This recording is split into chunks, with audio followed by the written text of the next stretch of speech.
So nabili ko to guys June 7. So ako yung isa sa mga unang nagkaroon ng Nintendo Switch 2 sa Pilipinas. Kasi yung official release talaga dito sa Pilipinas is June 26, no? Pero nakakuha ko again nito nung Hong Kong variant. Yung Hong Kong variant na yun, meron siyang Mario Kart kaso digital lang siya. So wala akong physical copy ng Mario Kart. So dapat matagal ko nang ginawa tong vlog na to. Itong after 2 months tong Nintendo Switch, no? Kaso marami tayong handheld na ni-review. And mas napaganda nga yun, no? Kasi mas marami ako guys na information na i-share sa'yo about sa pros and cons ng Nintendo Switch 2 after tong gamitin ng 2 months mahigit.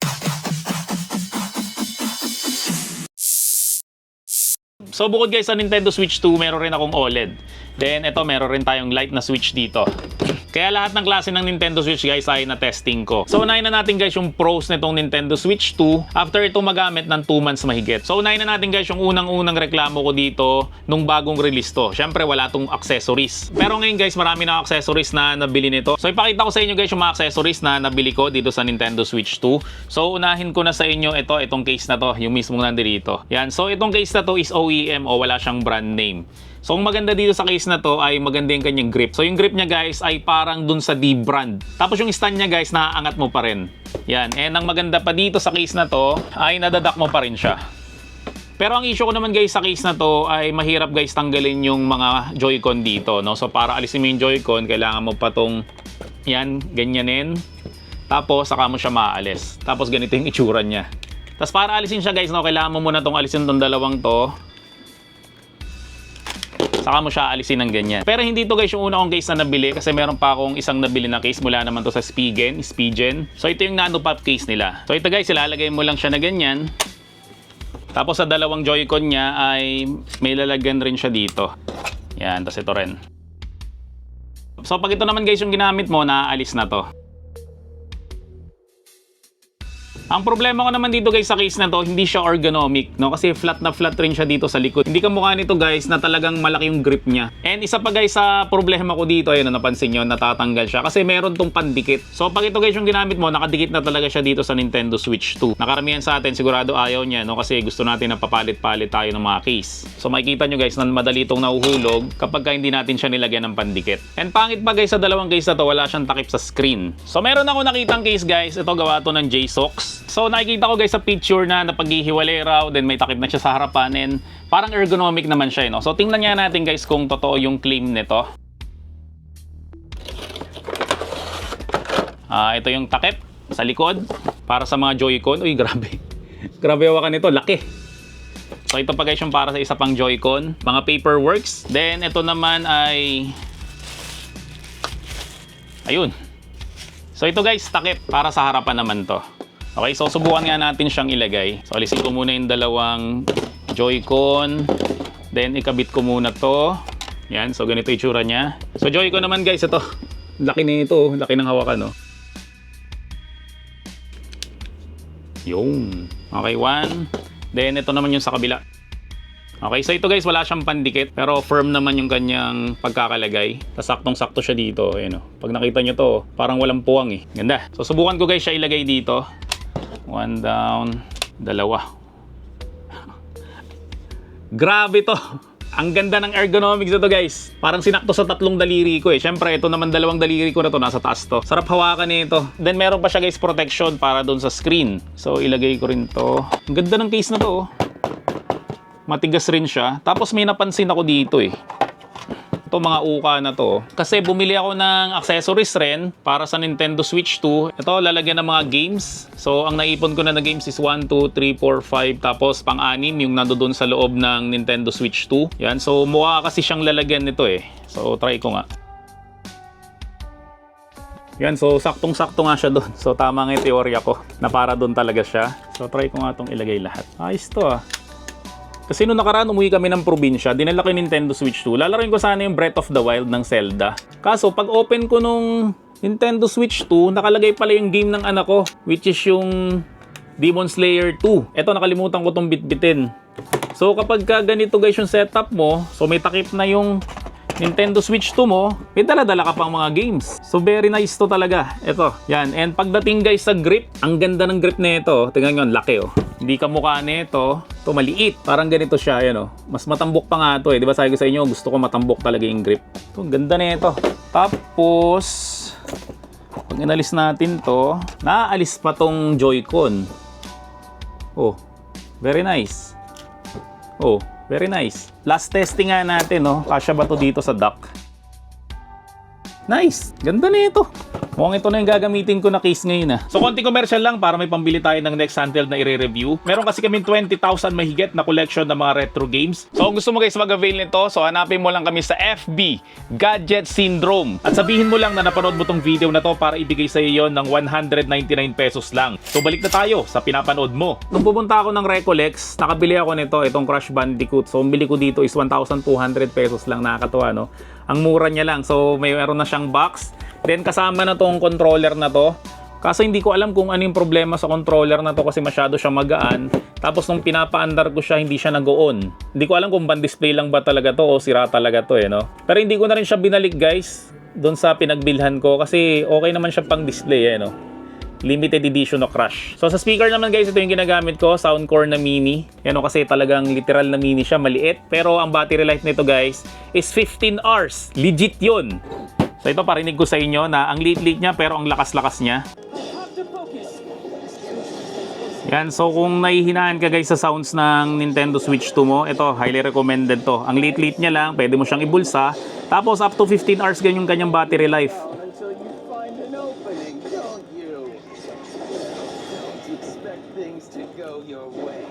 Yan, pero pag ginagamit ko siya sa Nintendo Switch, hindi siya ganun kalakas. Mas malakas siya guys pag ginagamit mo siya sa music. Pero okay na rin naman. Hindi ka naman syempre naglalaro ng sobrang lakas ng sounds mo, di ba? Then ang nabili ko pa accessories, ito nga pinakita ko sa inyo kanina. Ito lalagyan ng mga cartridge, no? Pero sa ngayon hindi ko na siya gagamitin kasi meron na yung JSOX na case. Tapos yung case niya may takip na. Yung takip na yun pwede mo lagyan ng game sa loob. Nakakatuwa talaga to, no? Ito pa guys yung isa sa mga accessories ko. Pero ito hindi ko to bagong bili kasi pwede to sa Switch 1. And pwede rin siya guys sa Switch 2. Ito guys yung GuliKit Kong Pro 2, no? So ito ay Hall effect. So hindi to mag-stick drift. Yan. So walang delay, walang lag.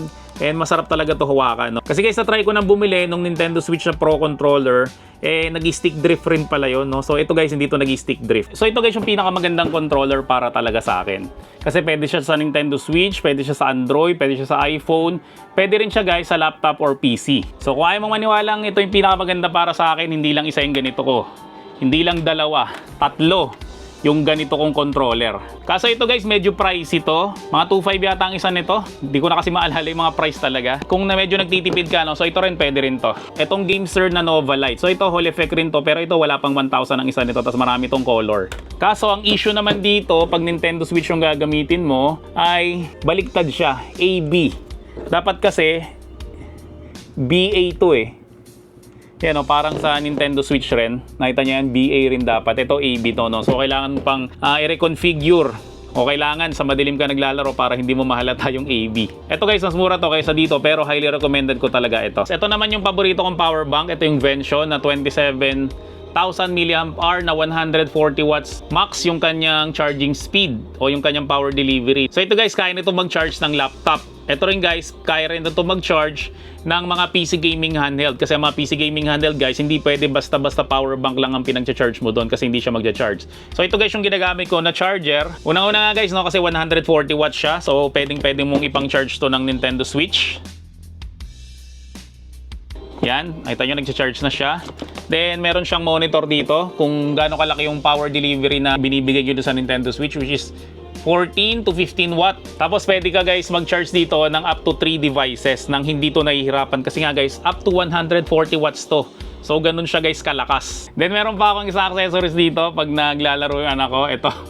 Tawag ko dito is gaming fan Alam niyo bakit? Kasi pag in-on nyo to, meron siyang RGB light. So pwede mo siyang palit-palitan. O, diba? Ang dami niyang kulay.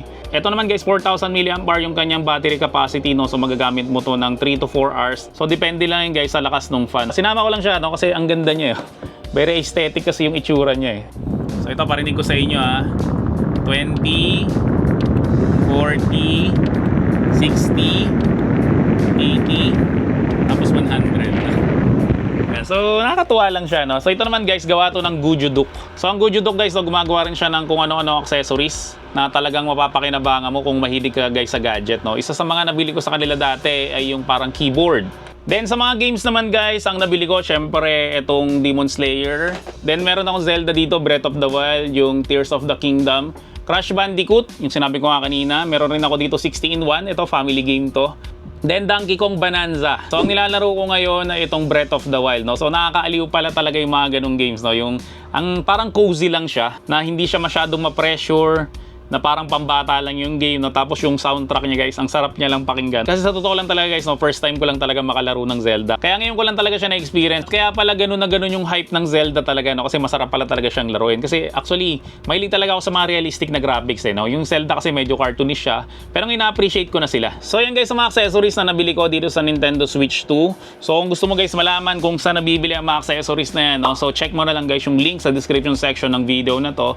At make sure lang guys na yung link na yun nakiklik mo para siguradong eto mismo yung dumating dyan sa bahay mo at hindi ka ma-scam. So pangalawa guys na pros para sa akin ay yung kanyang performance. Actually guys, no, dalawa pa lang ang exclusive na games sa Nintendo Switch 2. Yun yung Donkey Kong Bonanza at yung Mario Kart na parehas meron ako. Tapos lahat ng games guys ay pwede siya guys dito sa Switch OLED and pwede rin siya dito sa Switch Lite. Ang mapapansin nyo guys, pagka nilaro nyo siya sa Switch 2, mas mabilis guys yung loading speed niya kaysa dito sa dalawang to. Kasi kung napanood mo guys yung vlog ko about dito sa Switch Lite, nainip talaga ako doon sa mga loading speed niya. Yung ito lang na Demon Slayer 2, kapag ka naglo-load siya sa Nintendo Switch Lite, grabe ang tagal niya talaga. Na-miss ko yung loading speed na yon kasi hindi na talaga ako sanay na may loading speed eh. Kasi mula nung ni-release yung PlayStation 5, halos wala nang loading screen. Tapos sa mga PC gaming handle ko rin guys, wala na rin siyang loading screen.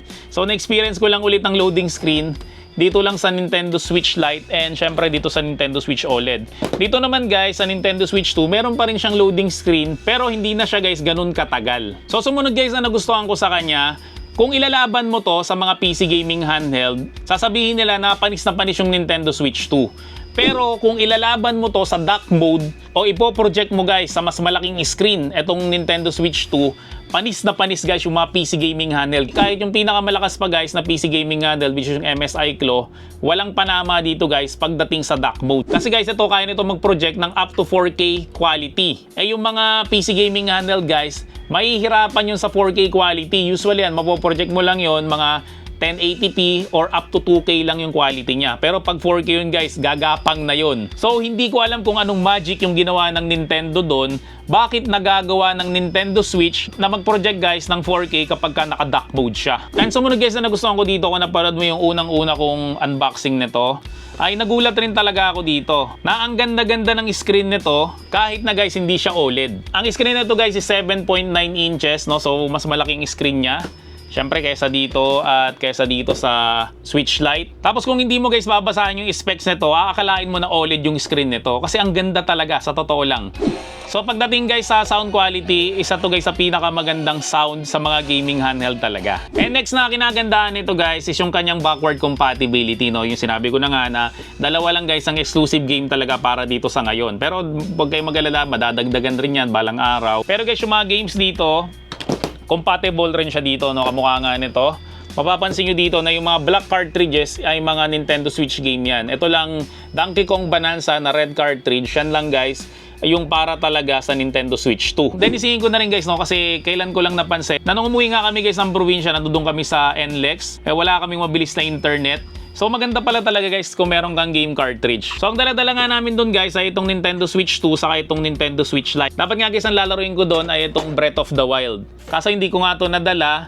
Kaya ang nangyari, dalawang Nintendo Switch, so isang cartridge lang yung dala namin which is yung Demon Slayer. Ang plano ko sana na itong Demon Slayer na to, alisin ko sana siya dito.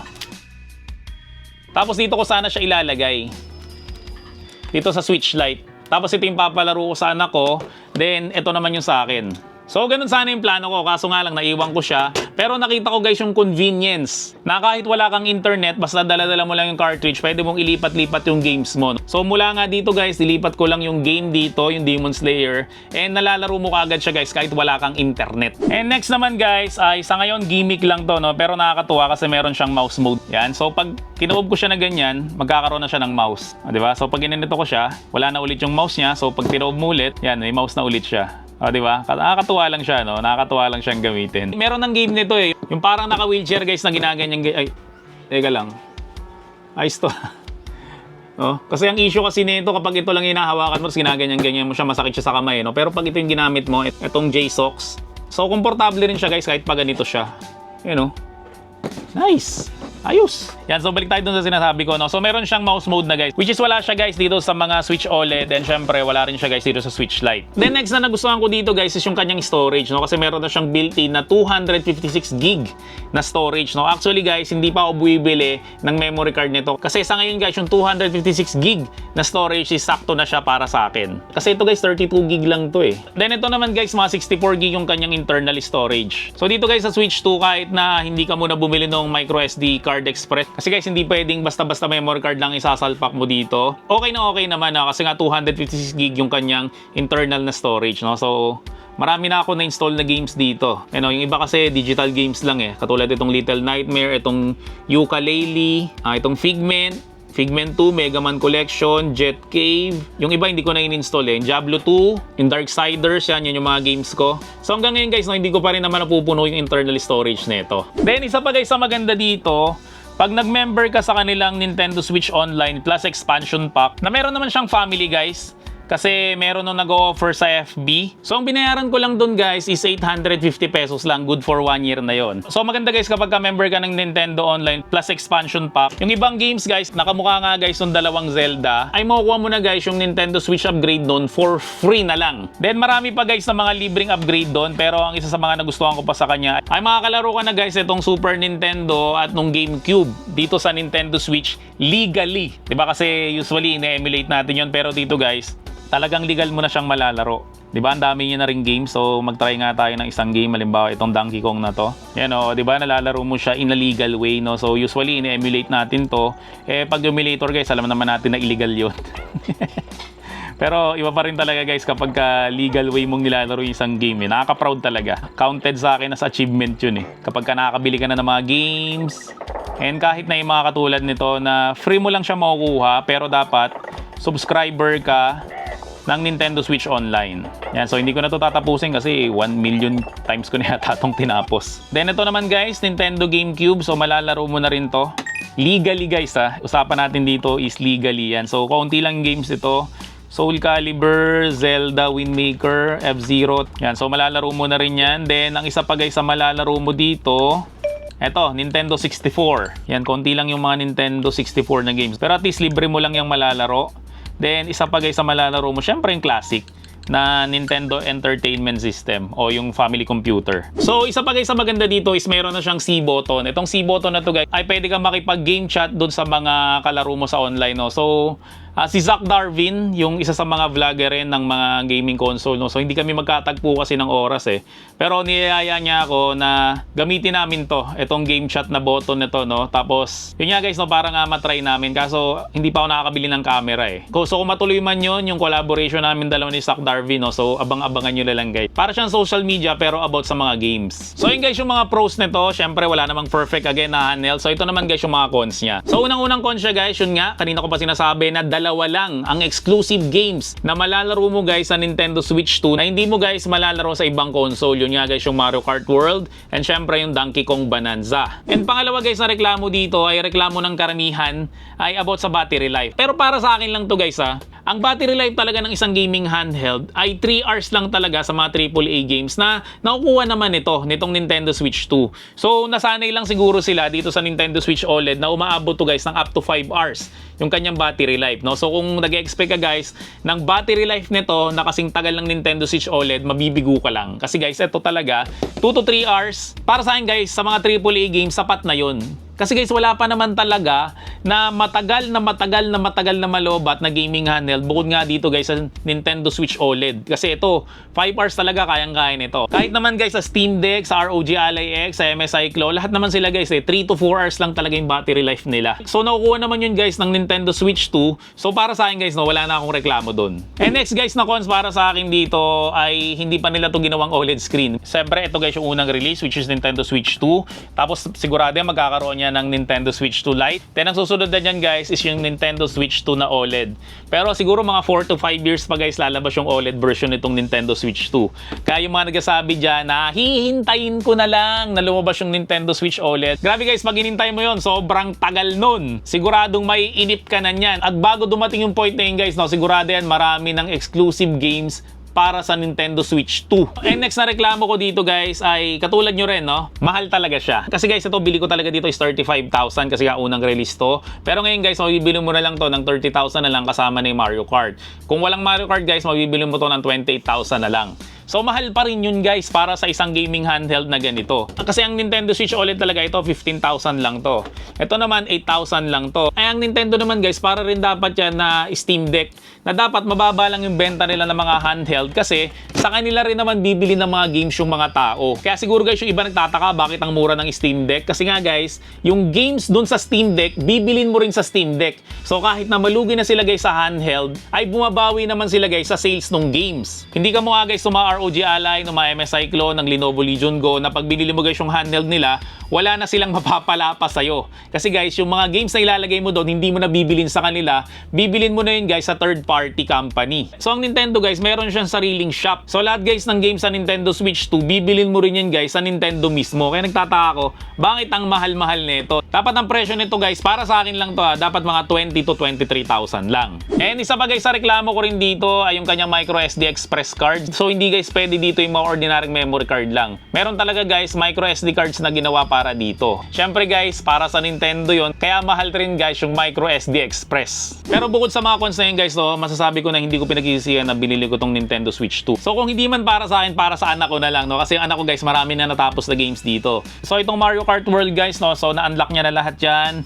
Siyempre, itong Demon Slayer, natapos niya na rin yan. Yung Donkey Kong Bonanza, guys, natapos niya na rin yan. Itong Cottonville, laro rin to ng asawa ko. So, itong Zelda. Ito yung nilalaro ko talaga dito ngayon. And hopefully, guys, no, matapos ko to at matuloy ko dun, guys, sa Tears of the Kingdom. Sa mga Nintendo handheld, guys, at mga console na nahawakan ko, talagang ang Nintendo is ginawa siya for the whole family. Mapapansin mo naman, guys, no, dito pa lang sa Joy-Con. Pag naglalaro ka, guys, ng Switch ports, no, kahit na wala kang alam pindutin dito, hinahampas-hampas lang to eh. Pag naglalaro ka guys ng tennis saka ng badminton, no? So ito lang yung ginagamit doon. And nadala rin yun guys dito sa Nintendo Switch 2, no? Mapapansin talaga natin dito guys na talagang ginawa rin to for the whole family. Kasi guys, kahit ito lang yung dala mo, pwede ka na mag 2-player dito eh. So aalisin mo lang to, syempre ito ipapatong mo lang to sa mesa mo, tapos ito ibibigay mo sa kalaro mo, ito naman yun sa'yo.